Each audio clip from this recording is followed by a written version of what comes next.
नमस्कार, बुलेटिन 13 न्यूजवर आपले स्वागत आहे। आता बातमी आहे भोई समाजातील एल्गार मेळाव्या संदर्भातली।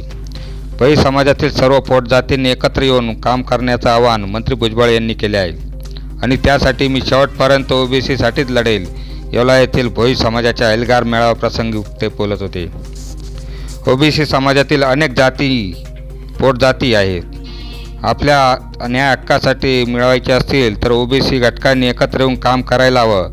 तसेच ओबीसीमध्ये असलेल्या भोई समाज बांधवांनी सर्व पोट जातींनी एकत्र येऊन भोई म्हणून एक छताखाली यायला हवं, असे प्रतिपादन राज्याचे अन्न व नागरी पुरवठा व ग्राहक संरक्षण मंत्री भुजबळ यांनी केले।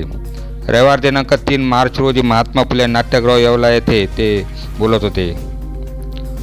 आमदार नरेंद्र दराडे, राज्य मागासवर्गीय आयोगाचे माजी सदस्य, माजी न्याय चंद्रकांत मेश्राम, रामोजी समाजाचे नेते दौलतराव शितोळे, ज्ञानेश्वर खैरमोडे, गणेश सपकाळ, संतोष सासे, संतोष सोपे, संदीप डहाके, दीपक वाघ, योगेश आडणे, संभाजी लांडगे यांच्यासह पदाधिकारी उपस्थित होते।